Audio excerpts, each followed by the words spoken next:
Hello hello વિદ્યાર્થીઓ, સ્વાગત છે તમારી ચેનલની અંદર. તો આવી ગયા છે આપણે એક નવા બુક રિવ્યૂ સાથે. તો આજે જે બુકનો રિવ્યૂ કરવાનો છે એ બુક છે આધુનિક ભારતનો ઇતિહાસ, યુવા ઉપનિષદ પબ્લિકેશન દ્વારા પ્રકાશિત કરવામાં આવી છે.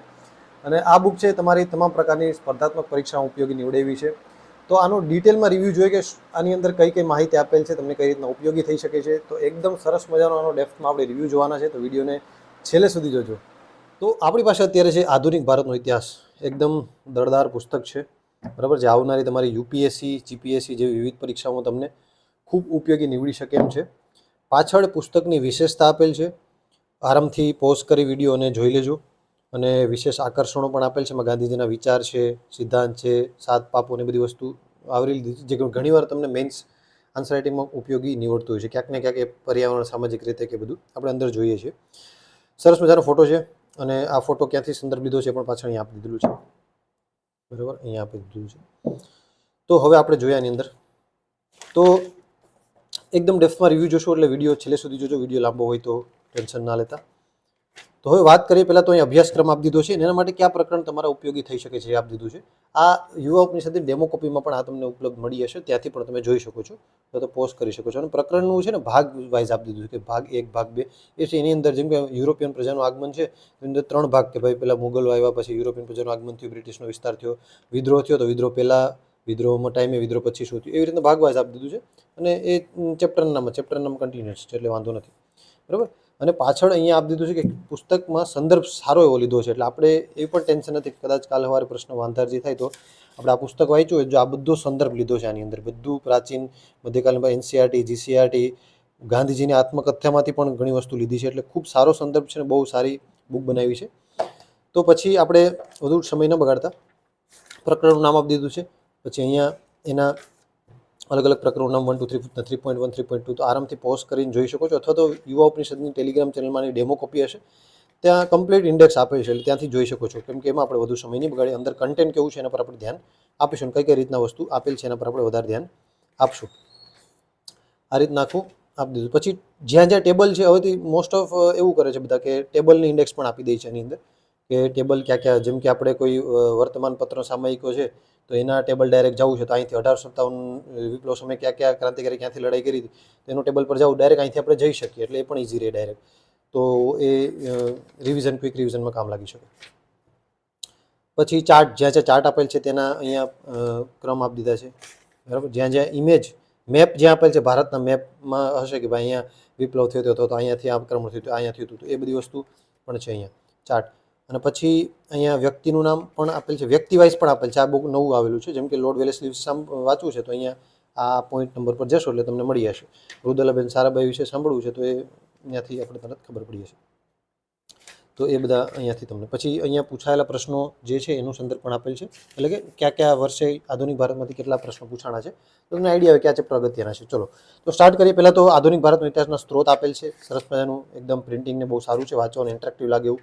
કેમ કે બુક એટ્રેક્ટિવ પણ થોડીક હોવી જોઈએ, વાંચવાનું મજા આવે એવું. જ્યાં ચાર્ટની જરૂર છે ત્યાં ચાર્ટ હોવા જોઈએ, જ્યાં ટેબલની જરૂર છે ટેબલ હોવા જોઈએ. તો પહેલાં તો નોર્મલ સ્ત્રોત આપેલા છે, જે નોર્મલ તમે વાંચી શકો, ક્યાંથી આપણો ઇતિહાસ આપણે ક્યાંથી ભણીએ છીએ, તો ક્યાંક તો સોર્સ હશે ને, તો એ સોર્સ આપી ગયું છે. અને પછી અગાઉની પરીક્ષામાં પૂછાયેલા પ્રશ્નો એ ચેપ્ટરમાંથી, અને પછી મહાવરાના પ્રશ્નો, એ પણ બહુ સારી વસ્તુ છે. પછી યુરોપિયન પ્રજાનો પણ પાર્ટ 2 છે, એની અંદર 3 ચેપ્ટર છે, તો એ પણ આપણે ડેપ્થમાં આની અંદર આપેલ છે બધી. પહેલાં આપણે ઇન્ડેક્સ પણ આપેલ છે, અને પછી અંદર પાછો આપેલ છે, એટલે બહુ સારું આરામથી બુક બનાવેલી છે. અને જ્યાં ચાર્ટ મુજબ, ચાર્ટ પણ બહુ જરૂરી છે, કેમ કે ઇતિહાસમાં ચાર્ટ બહુ જરૂરી છે, કેમ કે હાયરકી જરૂર છે, ક્યાં રાજા પછી કોણ આવ્યું, એના પછી શું થયું, એ બહુ અગત્યનું હોય છે. તો એ અહીંયા બધી સરસ મજાનું ફોટા સહિત આપી દેલું છે, જેમ છે જીસીઆરટી, એનસીઆરટીમાં તમને ફોટા મળે એ રીતના, બરાબર. એટલે અલગ અલગ વસ્તુ જે શિવાજી મહારાજના વંશજો વિશે માહિતી અહીંયા આપેલી છે. તો આ રીતના આખું છે. આગળ આપણે જોઈએ, યુરોપિયન પ્રજાનું આગમન 3જું ચેપ્ટર છે. તો આ રીતના પછી જો મેપ થ્રુ ક્યાંથી કેમ યુરોપિયન પ્રજા ગઈ, એટલે તમારે આ બુક લઈ લીધી હોય તો કોઈ કોર્સ બોર્સ કોઈ પરચેસ કરવાની જરૂર નથી, એકદમ ડિટેલમાં માહિતી આપેલ છે. પછી આમાંથી તમે નોટ્સ બનાવી શકો, તો શોર્ટ એન્ડ સ્વીટ બની શકે. પણ એકવાર તમારે આટલી ડેપ્થમાં તો વાંચવું તો જોઈએ જ, પછી તો તમને આન્સર રાઇટિંગ થાય. પછી તમે એની શોર્ટ નોટ્સ 3 અલગ પ્રકારનું થોડુંક ટૂંકું બનાવો તો ચાલે. આની અંદર લાઇન ટુ લાઇન વસ્તુ આપેલી છે, તો તમે કંઈ ક્લાસીસ ન કરેલા હોય તો બુક વાંચ, જેને ઇતિહાસ વાંચવાનો શોખ હોય પણ અહીંયાથી કરી શકે. પછી જો અહીંયા બધા જે યુરોપિયન કંપનીના મથક ક્યાંથી હતા, એની કોષ્ટક, તો એકદમ ઇઝી રહી છે. બુક આમ દેખાવામાં મોટું લાગતું હશે, પણ એની અંદર જો પીવાયક્યુ પણ આવી ગયા હશે, પૂછાયેલા પ્રશ્નો અને એ બધાના વચ્ચે વચ્ચે ચેપ્ટર પછી 10-10 પેજ તો કાઢી જ નાખવાના, એટલે એમ પછી નોર્મલ જ થઈ જાય, એટલે બહુ કંઈ એટલું તો ઇનફ બને. પછી જો આ બધા પેજ, પછી અહીંયા આવું એક પેજ કાઢી નાખો વચ્ચે, તો એમ મોટું હોય પણ એની અંદર માહિતી એટલી સરળ રીતના આપેલી છે કે તમને મજા આવી જાય. બ્રિટિશ કંપનીનો વિસ્તાર, આ રીતના નોર્મલ ચેપ્ટર્સ છે, વધારે આપણે એમાં ટાઈમ નહીં બગાડી. પછી યુપીએસસીના પણ અહીંયા જેપીએસસીના મુખ્ય પરીક્ષામાં પ્રશ્નો પૂછાણો તે પણ આપી દીધા છે, તો પછી ડન થઈ ગયું. પછી જો વિદ્રોહ છે તો વિદ્રોહનો એક પાર્ટ આપી દીધો, એમાં 3 ચેપ્ટરનો સમાવેશ થાય, એટલે આખું વાંચી શકો તમે. ક્યાં ક્યાં વિદ્રોહ કઈ રીતના થયો એનું આખું મેપ, પૂછાયેલા પ્રશ્નો, રાણી લક્ષ્મીબાઈ વિશે જો આખું માહિતી લખવા માટે આપી દીધી, ત્યાં ટોપી વિશે આટલી માહિતી આપેલી છે. એટલે ન માત્ર પરીક્ષા પાસ કરવા માટે પણ કોકને ઇતિહાસ વાંચવા માટે કંઈક દિલચસ્પી પણ હોય તો પણ આ પુસ્તક ઉપયોગી નીવડી શકે છે. જો આની અંદરથી મુખ્ય પરીક્ષામાં બહુ પ્રશ્નો પૂછાણા, તો આપણે આઈડિયા આવે કે આમાંથી ડેપ્થથી કરવું જોઈએ થોડું. સામાજિક ધાર્મિક સુધારણા આંદોલનો છે, આમાં બહુ સરસ મજાનું આપેલ છે. મેં જો કે આ બુક મારી પાસે આવી એટલે મેં પહેલાં તો આને શાંતિથી વાંચી કે કઈ રીતના આની અંદર શું શું આપેલ છે. ઓલરેડી આનું ઓલ્ડ વર્ઝન મારી પાસે હતું જ, એટલો બધો કંઈ ફરક નથી ઓલ્ડ વર્ઝનમાં, થોડું ઘણું નવું એડ થયું છે જે પદનું, પણ બહુ બધો ડ્રાસ્ટિક ચેન્જ નથી અંદર. આ બધું આપેલ છે અહીંયા રાજારામ મોહનરાયની જે ઉપલબ્ધિ છે, તો એક્ઝેક્ટ આ રીતના તમે મેન્સમાં લખો તો પણ બહુ સરસ મજાનું મેં વાંચતો ત્યારે આ રીતના આમાંથી કરેલ હતું.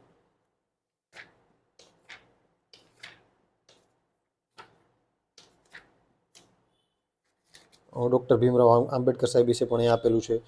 પછી એ રીતના બધા મહાનુભાવ વિશે પણ અલગથી આપેલું પણ છે, અહીંયા તો આપેલું જ છે, અલગથી બધા મહાનુભાવ વિશે આપેલું છે, અલગથી બધા પાછળથી જે લોર્ડ વેલેસ્લી, લોર્ડ બધા માઉન્ટ બેટન બધા રહી ગયા છે એ બધાની માહિતી આપેલી છે. ઠક્કર બાપાની બધાની માહિતી આપેલી છે. અગાઉની પરીક્ષામાં પૂછાયેલા પ્રશ્નો, રાષ્ટ્રીય આંદોલનમાં આટલા વસ્તુનો સમાવેશ, હમણાં લગભગ ડીવાયએસઓ કે એસટી મેન્સનો પ્રશ્ન હતો કે 1885 પછીના આંદોલનની ચર્ચા કરો, એવું કંઈક સમથિંગ હતું. તો એ બધું આની અંદર તમને પણ મળી જાય છે. ઉગ્રવાદનો ઉદય,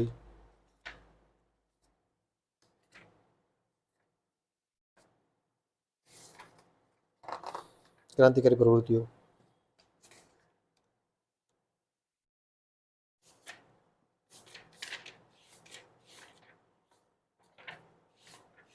ગાંધીયુગ, અહીંયાથી પણ બહુ પ્રશ્નો નીકળે છે.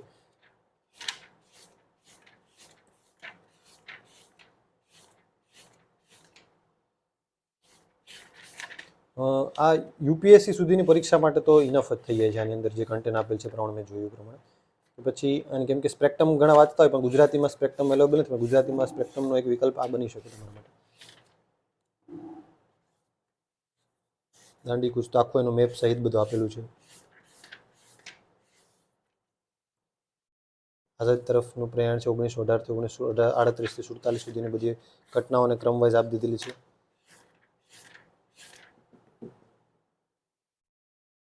પછી જો ગાંધીજીના જે મહત્વના વિચારો, સિદ્ધાંતો, આ પણ બહુ અગત્યનું છે. મુખ્ય પરીક્ષાની તૈયારી કરતા હોય તો ગાંધીજીનું ક્યાંક ને ક્યાંક ટાંકી શકાય તમે.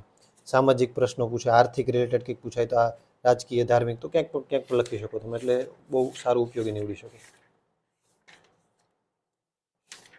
ઇથિક્સમાં બધી જગ્યાએ ઓલમોસ્ટ ગાંધીજી વિશે પ્રશ્ન આવતા જ રહેતા હોય છે. જો અહીંયા તો પણ તમને લાગશે કે જો ઘણા બધા પ્રશ્નો પૂછાઈ ગયા છે. બ્રિટિશ નીતિઓનું વિતરણ છે અહીંયા, વિસ્તરીકરણ, વિશ્લેષણ. આવા અમુક ચેપ્ટર પછી તમારે ઘણી બુકમાં ન પણ આપેલું હોય કે જે મુખ્ય પરીક્ષાનો અનુરૂપ હોય છે. પછી બ્રિટિશની નીતિઓ, જે આ નીતિઓ આની અંદર આપેલી હશે, મહાલવાડી ને બધું વ્યવસ્થા શા માટે સારી, ખરાબ શું હતું એની અંદર, આઝાદી સમયે ભારત સમક્ષ કયા કયા પડકાર આવ્યા હતો એવો પ્રશ્ન પૂછાય તો એ બધું આની અંદરથી બોક્સ વાઇઝ આપી દીધું છે. આર્થિક સમસ્યા, પછી આ છે દેશી રજવાડું વિલીકરણ, આ પણ ટોપિક સારો છે. જો હૈદરાબાદ વિશે સંપૂર્ણ કે આટલું આમ હતું તો મેં આ બધી વસ્તુ થોડીક નવી એડ કરી છે. આ બંધારણમાં ઓલરેડી આપેલ જ છે કે કયા કયા ક્રમમાં આપણે હતું. પછી જો પ્રસિદ્ધ વ્યક્તિત્વ, આમાં પણ બહુ સારું છે. બધા વ્યક્તિત્વને વાંચવા બહુ જરૂરી છે. ગવર્નર જનરલ છે, એનો સમયગાળો, કે એમાં ક્યાં ક્યાં ઘટનાઓ બની, આ પણ અગત્યનું છે બહુ. એ પ્રિલિમમાં તમને ક્યાંક ને ક્યાંક આ ઘટના કયા ગવર્નરના સમય બની હતી પૂછાઈ શકે, તો એ પણ બહુ અગત્યનું છે. પછી મુખ્ય નેતા જેટલા હતા એ બધાની માહિતી સારી સારી, સરદાર વલ્લભભાઈ પટેલ છે, ગાંધીજી છે, ડૉક્ટર બાબા સાહેબ આંબેડકર છે, તો એ બધા, જવાહરલાલ નહેરુ, બધા વિશે માહિતી સરસ મજાની એક એક આપી દીધેલી છે. હમણાં જ જીપીએસસી ક્લાસ 1-2માં એક પ્રશ્ન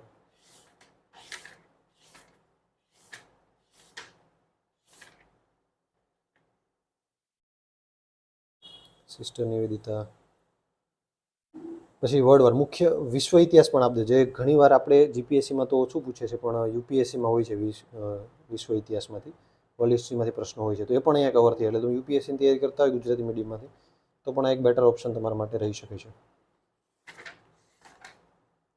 પાસમાં સંમેલનો બધા કોષ્ટક વાઇઝ આપી દીધા છે. પછી સમાચાર પત્રોના સંસ્થાપકો ડાયરેક્ટ અહીંથી તમને કોષ્ટકમાંથી મળીએ, વિવિધ સંસ્થાઓ ડાયરેક્ટ અહીંથી મળીએ, એટલે તમને અંદરથી ક્યાંય પાછું જોવા ગોતવાનો જ આવે પણ ડાયરેક્ટ આ બહુ સારી વસ્તુ છે. ડાયરેક્ટ તમને આ ટેબલમાંથી મળીએ. તમને લાગે કે ઓલું પત્ર કોણે લખ્યું હતું તો એ પાછું આખું ગોતવા જવાનું, એ ચેપ્ટર સામાજિક સુધારણા આંદોલન કરતાં ડાયરેક્ટ અહીંથી મળીએ. ક્યાં વાઇસરોયના સમયમાં આ વસ્તુથી તરત અહીંથી મળીએ. બધા આયોગ આવી ગયા, સમિતિઓ આવી ગઈ, બધાના સૂત્રો આવી ગયા, બહુ સારું છે. જે તમે ક્યાંક નિબંધમાં કે ક્યાંક ડાયરેક્ટ બધા સૂત્રો ગોખી નાખો તો ચાલે, કે જે તમને ક્યાંક ને ક્યાંક કામ લાગી શકે. વ્યક્તિના ઉપનામ પણ હોય છે ક્યાંક ઘણીવાર. તારીખ અગત્યની છે અને સૌપ્રથમ કોણે શું ચાલુ કર્યું તે બધી વસ્તુ આપી દીધી છે. પછી શહેરો, નવા જૂના નામ, રાષ્ટ્રધ્વજનું હમણાં જ 22 જુલાઈએ આપણો ધ્વજ દિન જે ગયો છે, બરાબર, ધ્વજ સંહિતા, અને આ સંદર્ભ સૂચિ આપેલી છે. તો આ હતો મારો બુક રિવ્યૂ. કોમેન્ટમાં જરૂરથી જણાવજો બુક રિવ્યૂ કેવો લાગ્યો અને નેક્સ્ટ કઈ બુકનો રિવ્યૂ કરવો છે પણ જણાવશો. હું કરીશ, કેમ કે મારો બનતો પ્રયાસ કરું છું કે તમને બુકની રિયાલિટી બતાવવામાં કોઈ હું પેઇડ પ્રમોશન નથી. માત્ર બુકની અંદર કઈ વસ્તુ આપેલી છે એ જ તમારી સમક્ષ મૂકું છું. પછી તમારે ડિસાઇડ કરવાનું છે કે આ બુક મારા માટે બનેલી છે, પરચેસ કરવી જોઈએ કે નહીં. આખી બુકના દરેક ચેપ્ટરમાંથી તમને માહિતી પીરસી અને આપું છું. તો એક લાઇક, શેર અને સબસ્ક્રાઇબ ખાસ કરી દેજો વિડીયોને. મળીએ નેક્સ્ટ વિડીયોની અંદર. જય હિન્દ, જય ભારત.